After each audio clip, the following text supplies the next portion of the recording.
Built as gargantuan tombs of shining white limestone, the pyramids were designed to hide dark secrets of the dead for eternity. For thousands of years, they have prompted fantastic myths and legends, as well as real and baffling scientific riddles. How were these mausoleums constructed hundreds of meters high, true to within centimeters? Why was a nation devoted to housing its dead? Who were the men who hauled billions of tons of stone? Now science is beating down the pyramids' defenses, shattering ancient myths and revealing the truth.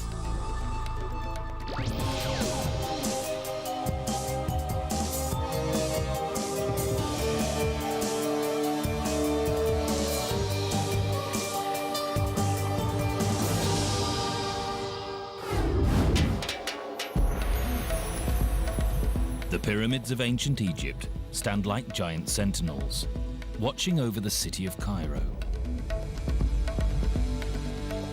Built more than 2,000 years before the birth of Christ, these stone giants continue to mystify and captivate archaeologists, seeking to understand their origins and purpose. I think Egypt has such a grip on us because they had access to stone, and with that stone, they built the world's first skyscrapers.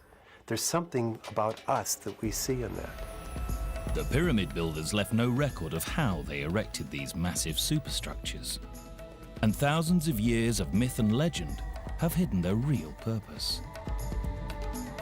The only clues are the pyramids themselves.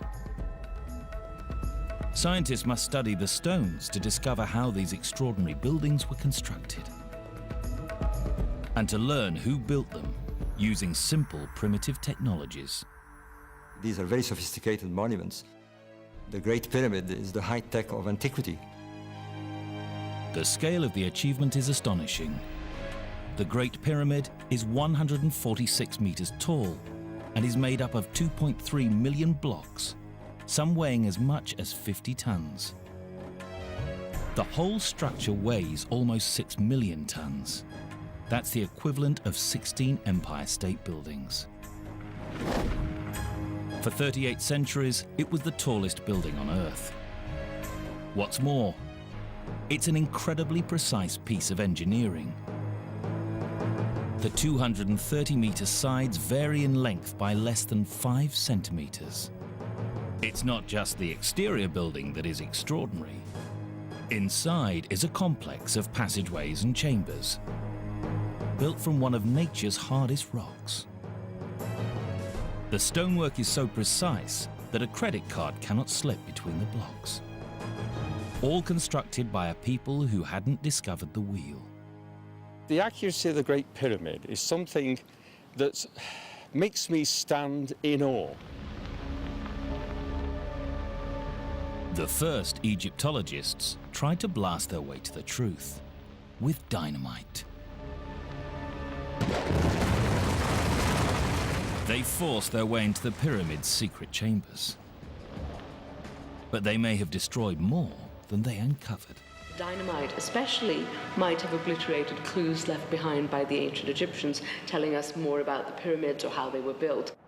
Now archaeologists are using the latest technology to search for wonders hidden deep within the stones. I really actually believe that the burial chamber of that king is still hidden inside the pyramid. But for other archaeologists, it's the buildings themselves that are the true wonder. The greatest mystery about the pyramids is not secret chambers, it's how the Egyptians managed to build them with the technology they had.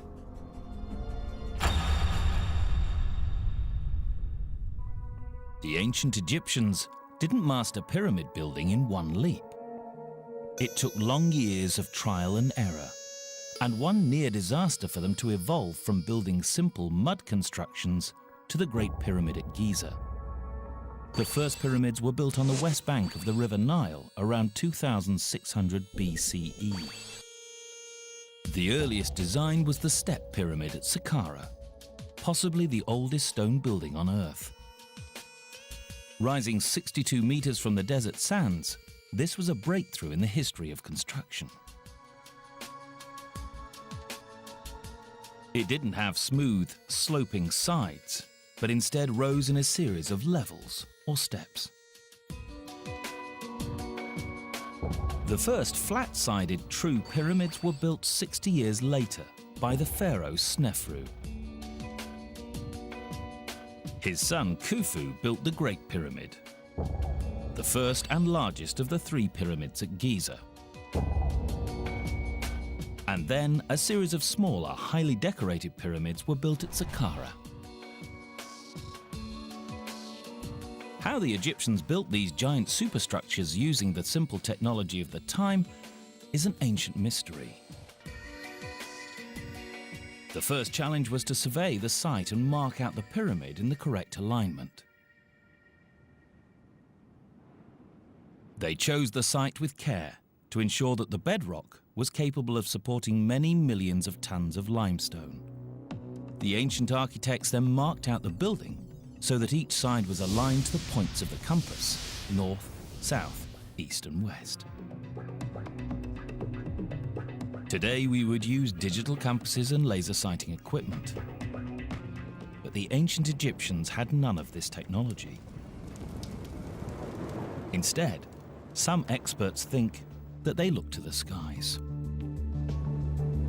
By observing where the polar stars rise and set, it is possible to calculate true north.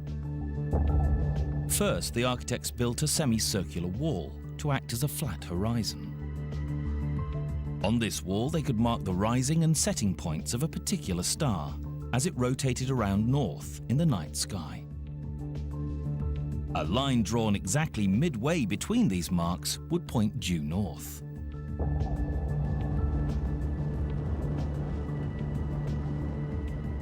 Using this low-tech method, the Great Pyramid was aligned with breathtaking accuracy.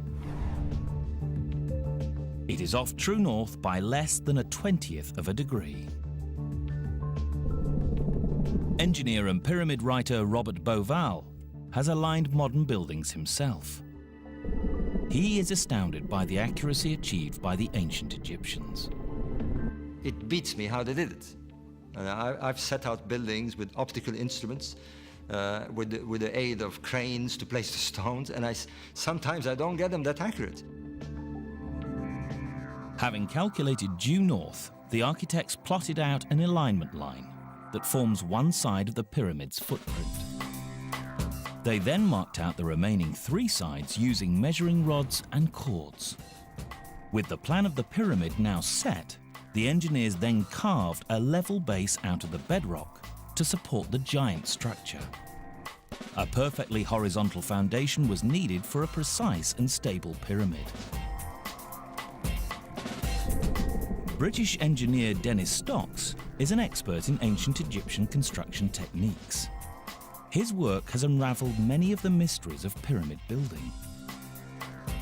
Modern foundations are leveled with lasers and spirit levels. Stocks believes that the Egyptians used water.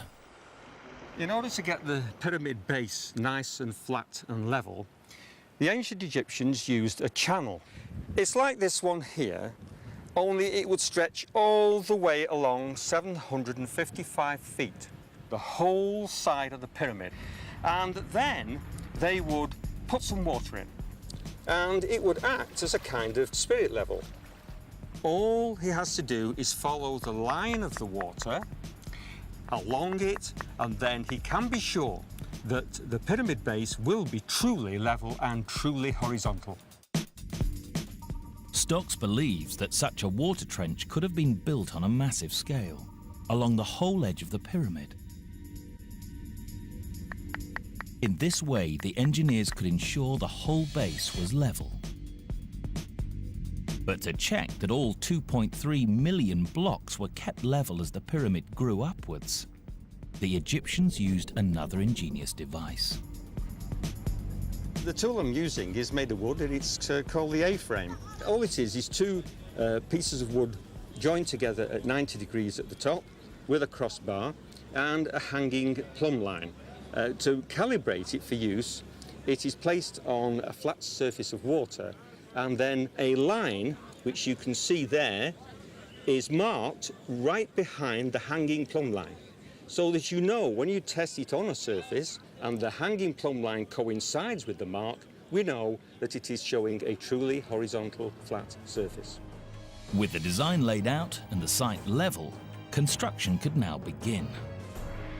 For this, the Egyptians needed stone, millions of tons of stone. But how did they quarry such incredible amounts without the aid of dynamite, jackhammers, or even iron tools?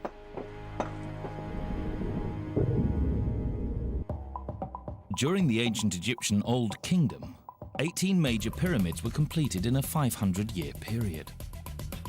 They contain over 10 million cubic meters of stone that had to be quarried, cut, and transported to the sites. Even for modern engineering companies with modern technology, this would be a daunting task. Yet the ancient Egyptians managed it with the most rudimentary tools. Dennis Stocks is travelling to Tura, near Cairo, where much of the high-quality limestone used in the pyramids was quarried.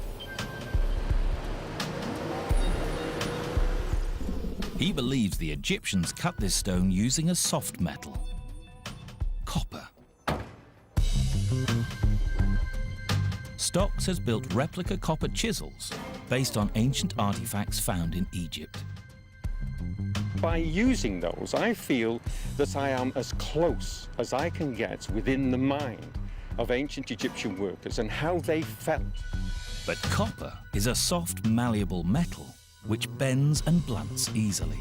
How can it be used to cut limestone? Now, the tools that I have in my hand at the moment are the first ones that the ancient craftsmen would use. And this one is a mallet, which is used to strike this copper tool, which is shaped into a chisel. And in order to do this, you lay the chisel against the stone at an angle, position the mallet, and then strike. Quite hard blows, and you will see big chips of stone coming away.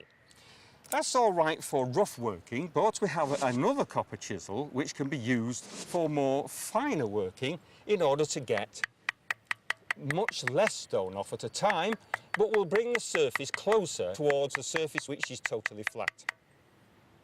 Stock's research shows that it is possible to carve limestone blocks using soft copper chisels.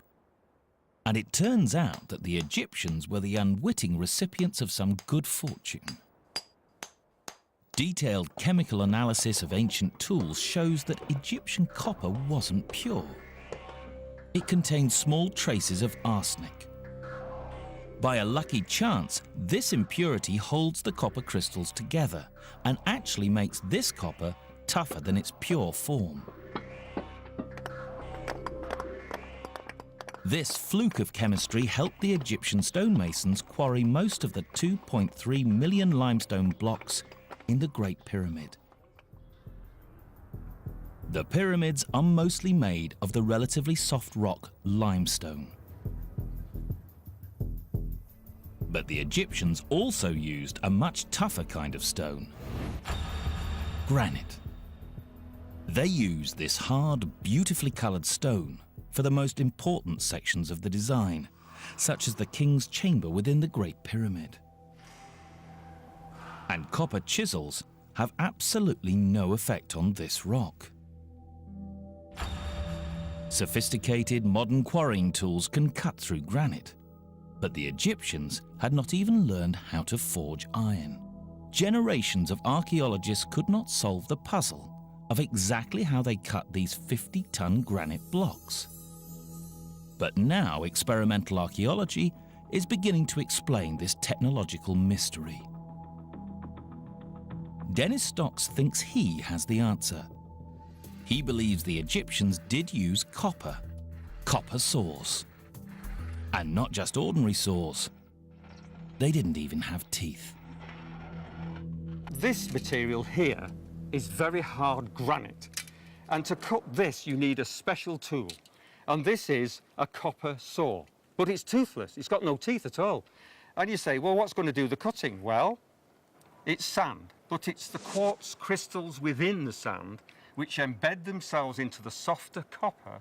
And because the saw's dragging those crystals backward and forth within the slot, that actually does the cutting. And slowly, bit by bit, the stone is cut right the way through. The quartz crystals in the sand are so hard that they gradually grind through the solid granite.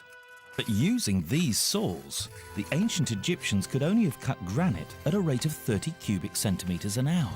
It still would have taken 4 months to carve out the sarcophagus inside the Great Pyramid. With soft copper and a cutting edge provided by arsenic and sand, the Egyptians cut vast quantities of rock. They then had to assemble these blocks into a monument that could stand the test of time. But what made the Egyptians decide to build a pyramid in the first place? Why did they choose this now iconic shape? They were looking for a stable form. Like a mound of gravel, the pyramid is supported by a wide base and a low center of gravity. More than 2/3 of the weight is in the bottom third of its height.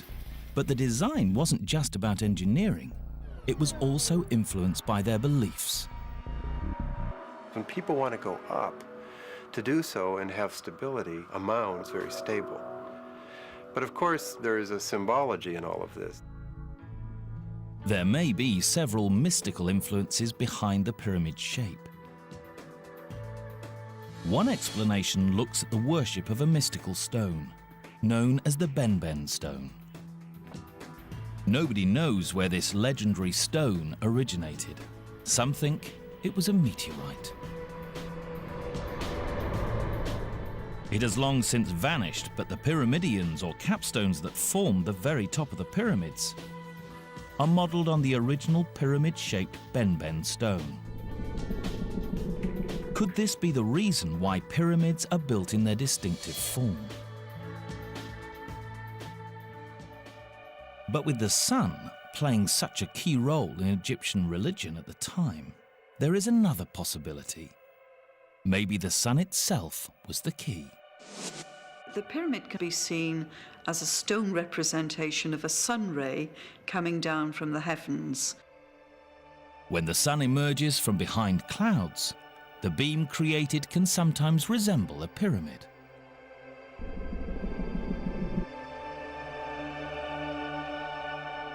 So a stone representation of a sunbeam is a possibility.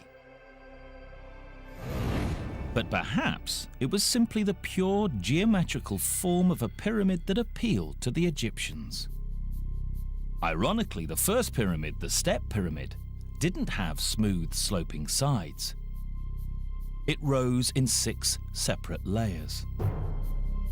It was the pharaoh Snefru, the pioneer of pyramids 60 years after the step pyramid was built, who created the first smooth-sided true pyramid.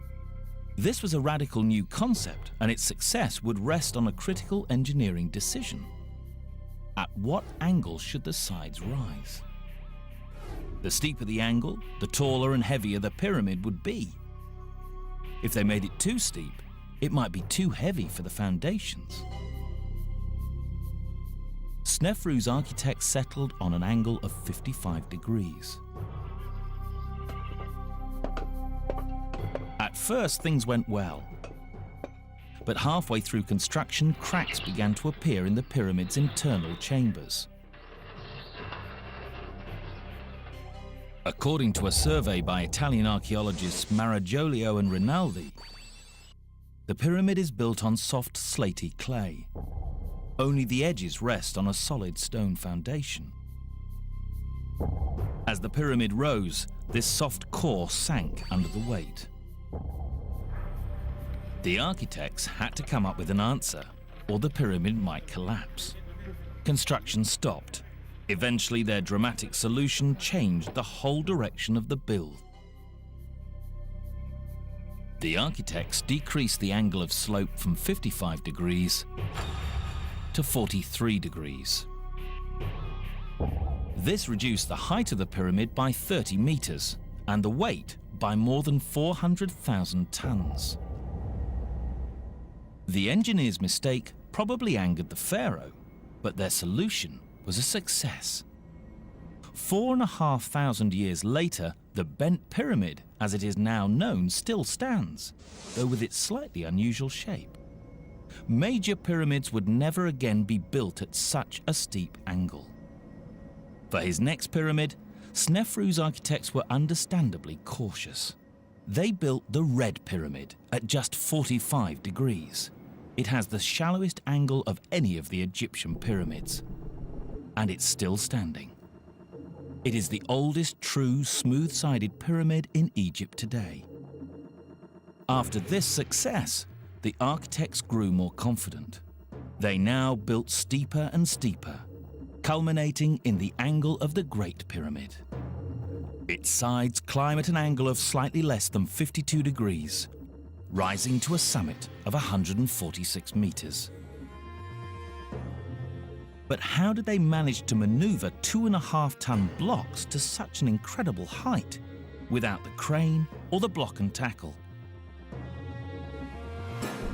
It was a challenge to the ancient Egyptians and still remains a mystery to modern archaeologists. Egyptologist Mark Lehner has spent 30 years studying the pyramids hands-on. My approach to the question was, where are the quarries? What kind of a ramp can you get from the quarry to the pyramid in a functional slope? Lehner and almost all Egyptologists believe that some kind of ramp was used to raise the stone blocks. The type of ramp remains a mystery. Did they approach the pyramid straight on? Zigzag up one side? Or spiral around it? It's not a problem that's been totally solved, and I've given my suggestions. I've tried to base them in the landscape, but a lot of it is still inference. Because the ramps were dismantled once the pyramid was complete, only fragments of evidence are available to archaeologists.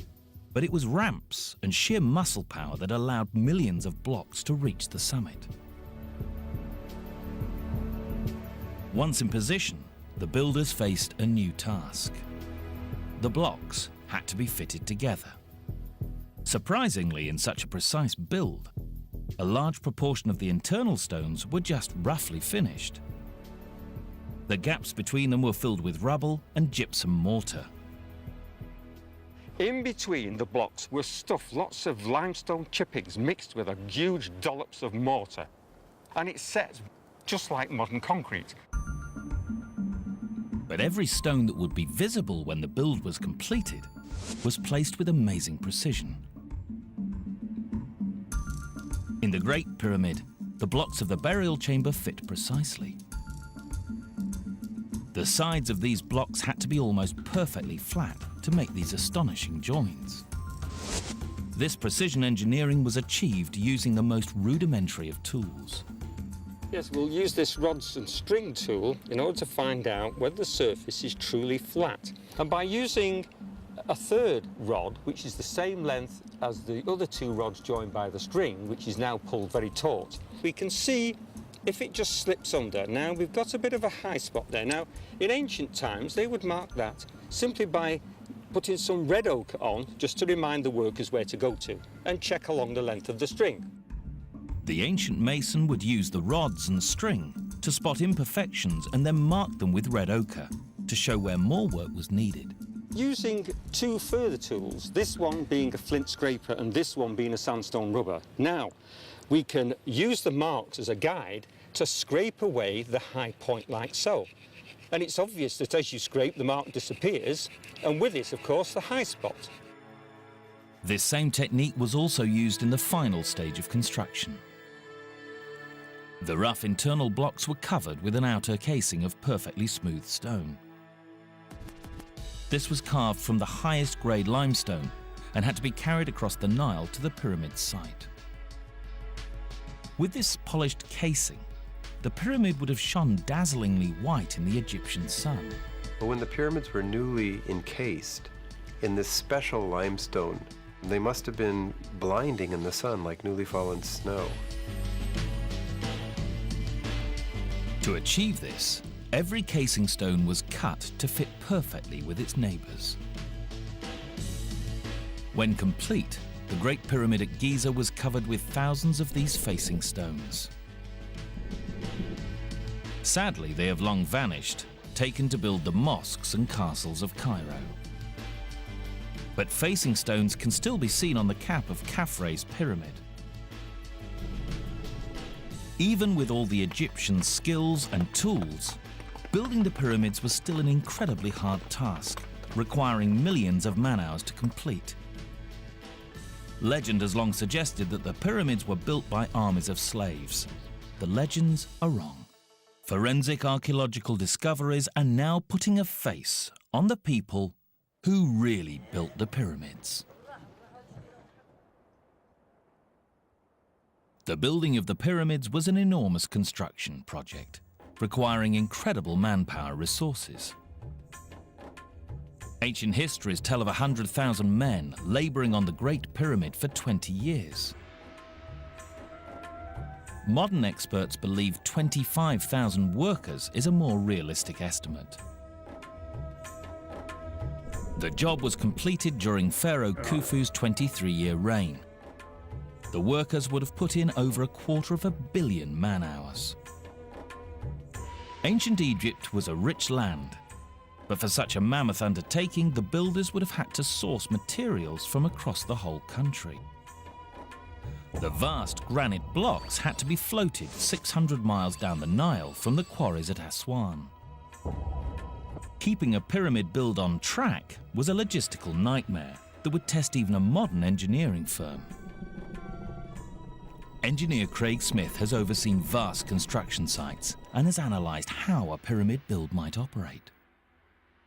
You don't have cell phones, you don't have pagers, you don't have laptop computers, you have millions of pieces of material that have to arrive at the right point in time. Egyptian communications depended on papyrus and foot messengers, yet they kept track of thousands of workers and countless millions of pieces of raw material. A present-day pyramid builder would have all the benefits of modern technology available to them. Where the Egyptians probably relied on the stars to align the pyramids, we would use lasers. Where the Indians used simple ramps, we would use giant tower cranes to raise the blocks. Today, motorized vehicles would transport building materials to the site. All the Egyptians had was muscle power and slow-moving boats. Craig Smith has calculated the cost of building a Great Pyramid in today's money. If you did it with limestone, it'd be about $4 billion and would take about 4 years. That's considerably less than the 23 years it is estimated it took to build the Great Pyramid. But we should not underestimate the scale of their achievement. The ancient Egyptian craftsmen would have had to place a block every 2 minutes, 270 blocks every single day for 23 years. And on top of its sheer scale, the pyramid was built to last for all eternity. We haven't built anything of that scale in recent times that probably has any likelihood of lasting 4,500 years. The Great Pyramid alone was a triumph of human ingenuity. But amazingly, the Egyptians built another 17 major pyramids. This pyramid building epoch spanned 5 centuries and was perhaps the greatest construction project of all time. These pyramids are known by the names of the pharaohs who commissioned them, but the identity of the actual people who built them has long remained a mystery, until now.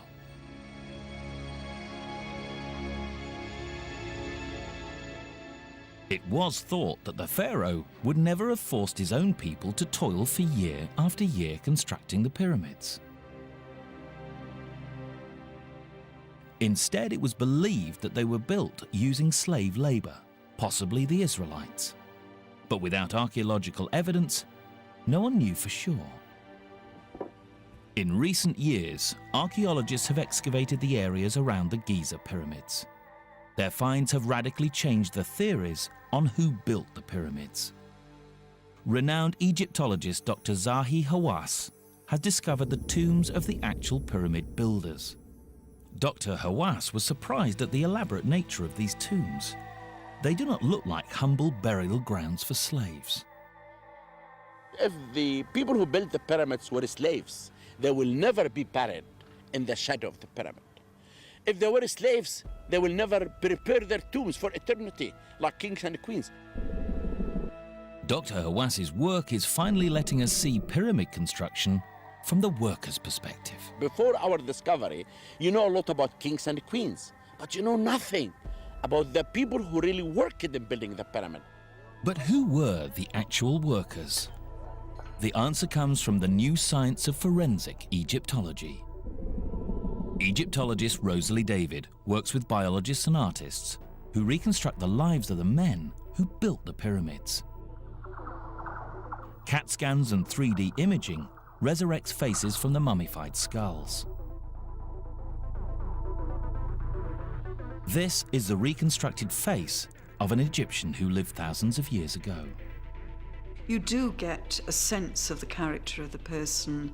They cease to be a wizened mummy or a dry skeleton. And there they are with the flesh, the eyes, the hair. You're looking at somebody who could be alive today. Forensic analysis of workers' bones provides conclusive evidence that the pyramid labourers were not foreign slaves. The idea that the pyramids were built by slaves is totally wrong. This has been proved really by the archaeological evidence. So all the studies on the bodies show that they are Egyptians. They're not from overseas.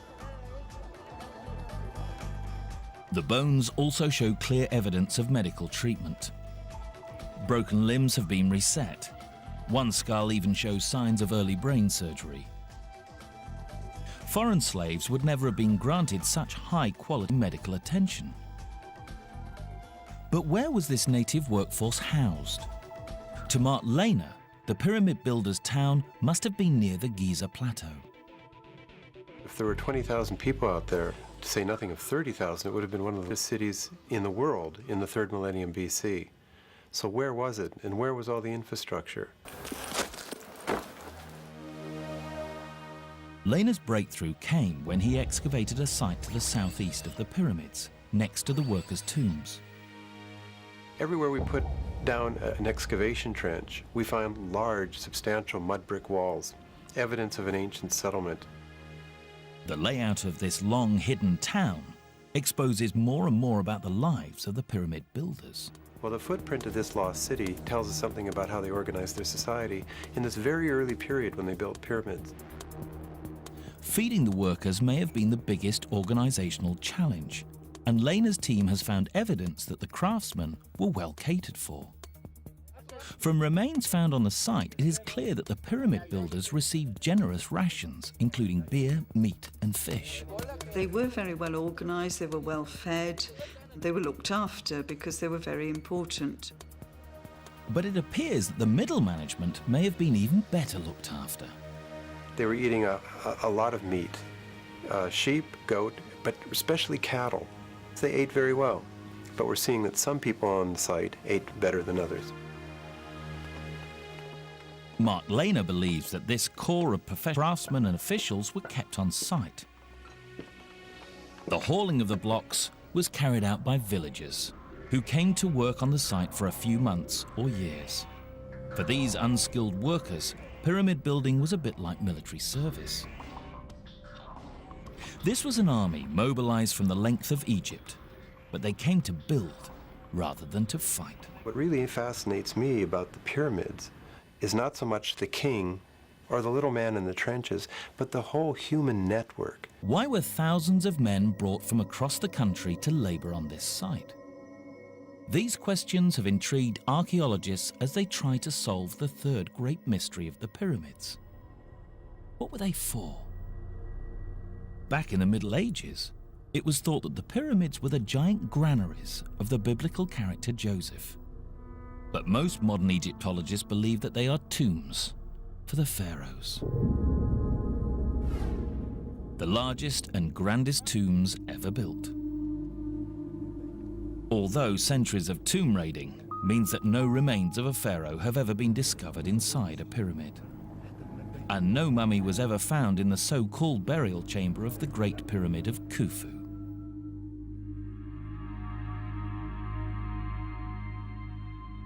Dr. Hawass, however, is convinced that there is enough written evidence to prove the pyramids were built as tombs for the pharaohs. There is lots of evidence in inscription, in literature, that telling us that this is a tomb for the king. But a tomb for a pharaoh was more than just a resting place for his body. Deep within some pyramids is evidence of another, more magical function. These tombs were built as gateways to the stars. The ancient Egyptians poured resources and manpower into building the pyramids, the greatest stone monuments on the planet. It is believed that they were built as tombs, but their true importance to both the pharaoh and Egypt itself remained hidden. For centuries, these silent giants kept their secrets, until a discovery made by pure chance. In 1879, a workman was passing one of the later Saqqara pyramids at dawn when he saw a jackal. Beast seemed to be taunting the workman, almost asking to be chased.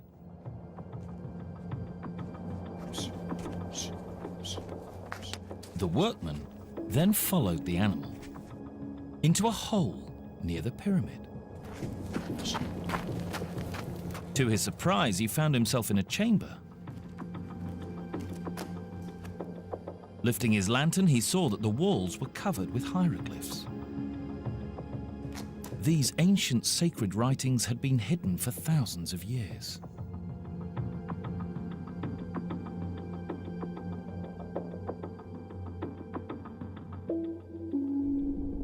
Jim Allen is a world expert on these hieroglyphs or pyramid texts. He believes they give us a unique insight into the intentions of the pyramid builders.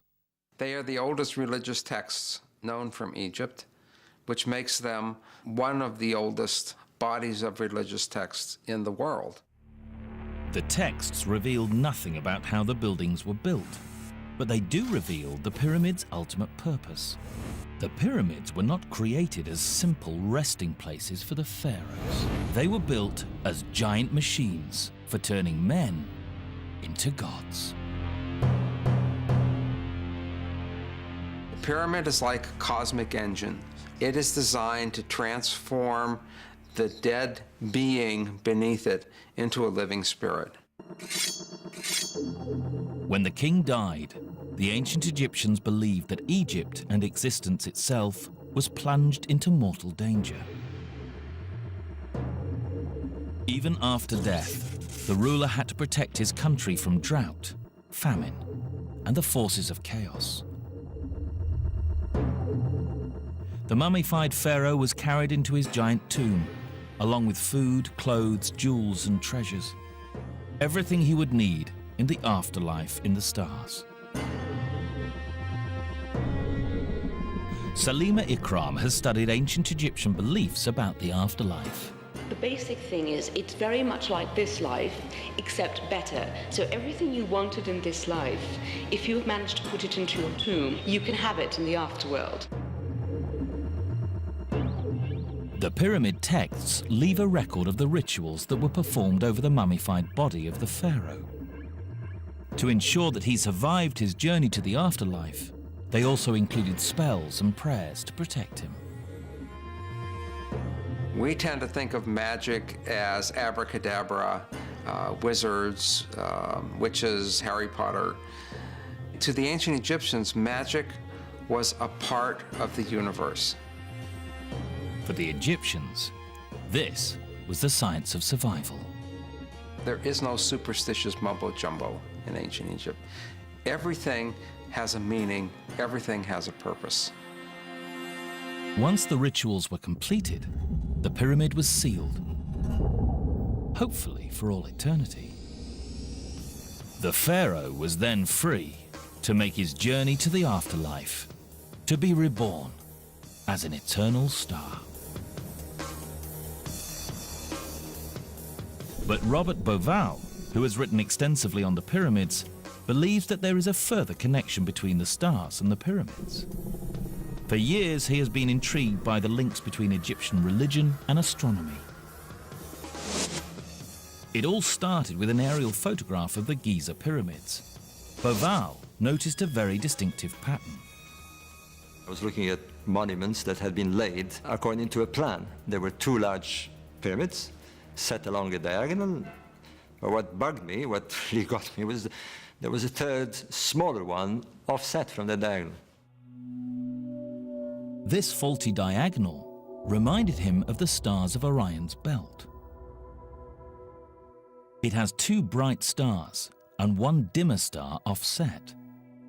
The relative sizes and positions of the three Giza pyramids seem to match those of the three stars. For some Egyptologists, Bauval's theory is just a coincidence. If you look at the stars in the Orion constellations, you'll find that they do not fit with all the Old Kingdom pyramids at all. You'll find maybe very few with computer you can really match this. Dr. Hawass argues that many other stars in the Orion constellation do not match the layout of any pyramids on the ground. But to Robert Bauval, the correspondence was clear evidence of an astronomical master plan, explaining the layout and design of the major pyramids. You cannot deny the fact that there are three stars that look like the plan of the pyramids. Two large ones, small one, offset. Two large pyramids, small one, offset. That is a fact. It's a fact. What isn't a fact is whether it is a coincidence or not. For Bauval, there is another piece of compelling evidence within the overall design of the pyramids that backs his astronomical theory. There are four narrow shafts built into the structure of the Great Pyramid. Just 20 centimeters wide, they climb upwards through the solid stone interior from the king's and queen's chambers for over 60 meters. They were carefully built into each layer of stones as the pyramid rose. These stone shafts may hold clues to some of the last remaining mysteries of the pyramids. Originally, it was thought that the shafts were designed as air vents to bring fresh air into the pyramid for the workers toiling inside. However, for Bauval, these shafts are far more significant. As he examined their orientation, he felt he was cracking a secret code, a code built into the very structure of the pyramid. But it was exciting to realize that I was beginning to listen to the silent language of the pyramid. Bauval believes each of the four shafts running through the Great Pyramid is built to point directly towards a major star. What's more, each of these stars is critically important in the ancient Egyptian religion. One of the southern shafts points towards Sirius, the counterpart of the goddess Isis, while the other points to Al-Nitak, one of the stars in Orion's belt. This constellation was the heavenly equivalent of Osiris, the Egyptian god of death and resurrection. The star shafts may be aligned this way to help the spirit of the pharaoh ascend to heaven, to join the god Osiris and become a star alongside him. For Bauval, this realization was like solving an ancient riddle. So we have a kind of language, if you like. I call it astroglyphics. The pyramid speaks through its architecture and through its symbolic astronomy. Although Bauval's theory is totally rejected by some Egyptologists, other mysteries and rumors still surround the shafts. Dr. Hawass believes that they may lead to unseen treasure within the pyramid's core. If I'm right, this will be the most important discovery in Egypt and in the world.